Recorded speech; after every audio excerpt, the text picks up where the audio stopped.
Hello friends, இன்றைக்கி நம்ம பருப்பு வடை குழம்பு எப்படி செய்யலாம் அப்படிங்கிறது பார்க்கலாம். இது செய்கிறது ரொம்ப ஈஸி தான், அவ்வளோ டேஸ்டியாக இருக்கும்.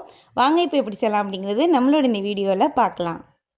ஃபஸ்ட்டு நம்ம கடலைப்பருப்பு 250 கிராம் எடுத்துக்கலாம். இது நல்லா கழுவிட்டு ஊற வச்சுக்கோங்க. இது கரெக்டாக 1 மணி நேரம் ஊற வச்சு எடுத்துக்கோங்க. இப்போ நமக்கு 1 மணி நேரத்தில் நல்லா ஊறி வந்துருச்சு. இது தண்ணியை வடிகட்டிட்டு பருப்பை மட்டும் எடுத்துக்கலாம். இப்போது ஊற வச்ச பருப்பை அரைச்சி எடுத்துக்கணும். தண்ணி ஃபுல்லாக வடிகட்டிட்டு பருப்பை மட்டும் மிக்ஸி ஜாருக்கு மாற்றிக்கோங்க. இதை வந்துட்டு லேசாக அரைச்சி எடுக்கணும், ரொம்ப மையாக அரைச்சிடக்கூடாது. இது கூடவே 1 டீஸ்பூன் சோம்பு, 1 டீஸ்பூன் ஜீரகம், பச்சை மிளகாய் கொஞ்சம் சேர்த்துக்கலாம், கருவேப்பிலை ஃப்ரெஷ்ஷாக கொஞ்சம் சேர்த்துக்கோங்க.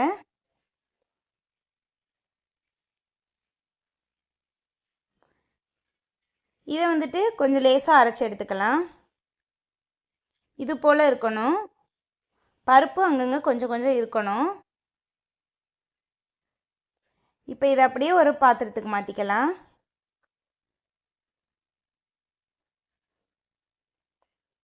இப்போ இது கூடவே பொடியாக நறுக்கின பெரிய வெங்காயம் 2 சேர்த்துக்கலாம்.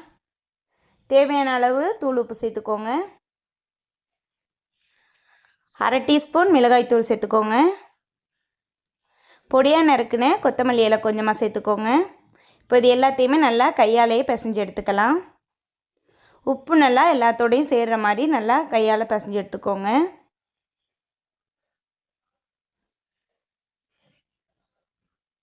நம்ம பருப்பு வடை செய்கிறதுக்கும் இதே மெத்தட் தான். நம்ம அந்த வடையை வச்சு தான் குழம்பு ரெடி பண்ண போகிறோம். இப்போ வடை செய்யும் போது நல்லா உருண்டை பிடிச்சிக்கணும்.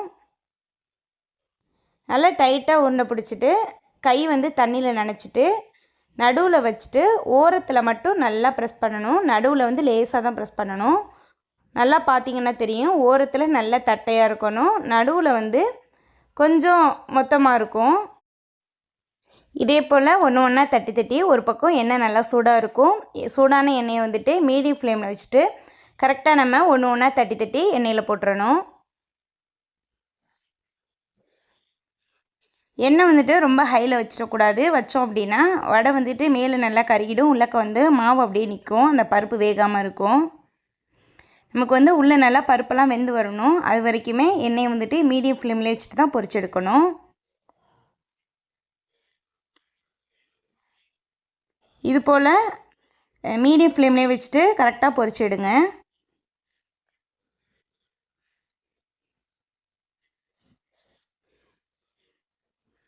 இப்போ நமக்கு வடை நல்லா பொரிஞ்சு வந்துருச்சு. இது ஒரு தட்டுக்கு மாற்றி வச்சிடலாம்.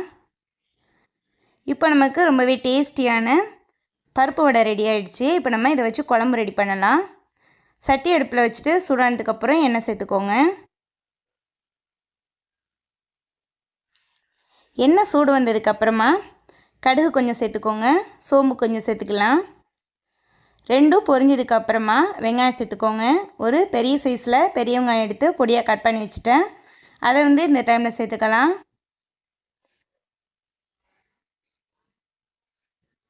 இப்போ வெங்காயத்தை நல்லா வதக்கி விட்டுக்கோங்க. வெங்காயம் ஓரளவு வதங்கினதும் இஞ்சி பூண்டு பேஸ்ட்டு 1 டீஸ்பூன் சேர்த்துக்கலாம்.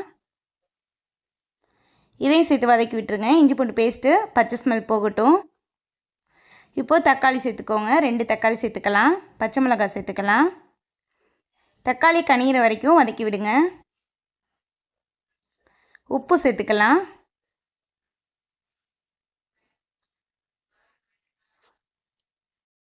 தக்காளி நல்லா வதங்கினதுக்கப்புறமா மசாலாலாம் சேர்த்துக்கலாம். மிளகாய்த்தூள் 1/2 டீஸ்பூன் சேர்த்துக்கோங்க. மஞ்சள்தூள் 1/2 டீஸ்பூன் சேர்த்துக்கலாம். சீரகம் சோம்புத்தூள் 1 டீஸ்பூன் சேர்த்துக்கோங்க. கொத்தமல்லி தூள் 1 டீஸ்பூன் சேர்த்துக்கலாம்.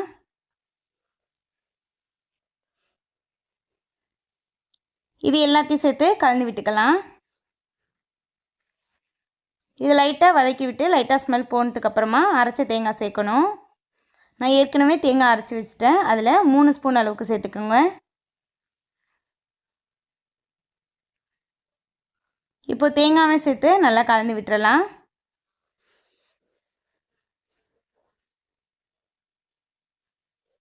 இது ஒரு 1 நிமிஷம் சிம்மில் இருக்கட்டும். ஒரு எலுமிச்சைப்பழம் அளவில் புளி எடுத்து ஏற்கனவே நான் ஊற வச்சிட்டேன். இது நல்லா கரைச்சி விட்டு புளி கரைசல் மட்டும் சேர்த்துக்கலாம். இப்போ நம்ம இதுக்கு தேவையான அளவு தண்ணி சேர்த்துக்கலாம்.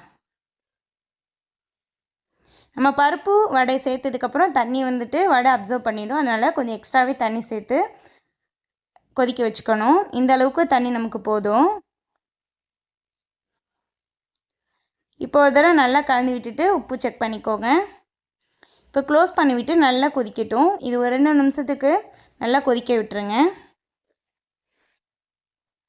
இப்போ நமக்கு நல்லா குழம்பு கொதிச்சிருச்சு. அந்த மசாலாவோட ஸ்மெல்லாம் போயிடுச்சு. இந்த டைமில் நம்ம எடுத்து வச்சுருக்க வடையை வந்து இது கூட சேர்த்துக்கலாம்.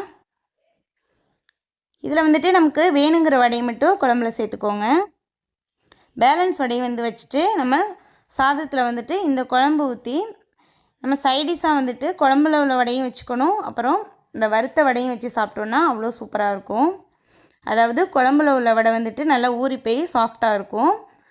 அது பக்கத்துலேயே வந்துட்டு மொறுமொறுன்னு உள்ள வடையும் சேர்த்து சாப்பிடும்போது அதுவுமே வேறு ஒரு டிஃப்ரெண்ட்டான டேஸ்ட்டில் இருக்கும். ஸோ கண்டிப்பாக நீங்களும் ட்ரை பண்ணி பாருங்கள். இது வடையை போட்டு ஒரு நிமிஷம் அப்படியே வச்சுடுங்க. அவ்வளோ சூப்பராக ரெடி ஆகிடும்.